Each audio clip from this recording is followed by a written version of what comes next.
Chapter 5. Moses summoned all Israel and said, "Hear, Israel, the decrees and laws I declare in your hearing today. Learn them and be sure to follow them.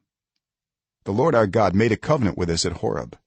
It was not with our ancestors that the Lord made this covenant, but with us, with all of us who are alive here today. The Lord spoke to you face to face out of the fire on the mountain. At that time I stood between the Lord and you to declare to you the word of the Lord, because you were afraid of the fire and did not go up the mountain." And he said, "I am the Lord your God, who brought you out of Egypt, out of the land of slavery. You shall have no other gods before me. You shall not make for yourself an image in the form of anything in heaven above or on the earth beneath or in the waters below. You shall not bow down to them or worship them. For I, the Lord your God, am a jealous God, punishing the children for the sin of the parents to the third and fourth generation of those who hate me, but showing love to 1,000 generations of those who love me and keep my commandments. You shall not misuse the name of the Lord your God, for the Lord will not hold anyone guiltless who misuses his name. Observe the Sabbath day by keeping it holy, as the Lord your God has commanded you.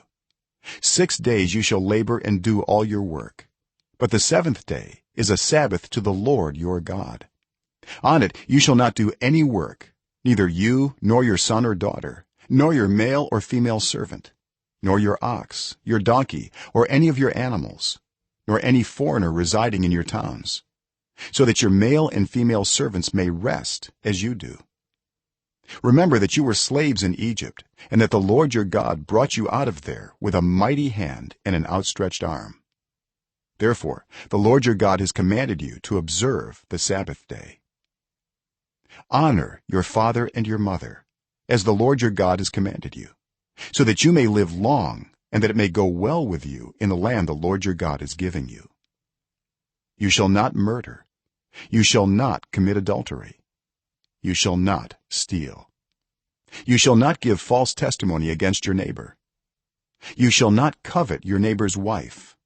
You shall not set your desire on your neighbor's house or land, his male or female servant, his ox or donkey, or anything that belongs to your neighbor. These are the commandments the Lord proclaimed in a loud voice to your whole assembly there on the mountain from out of the fire, the cloud and the deep darkness. And he added nothing more.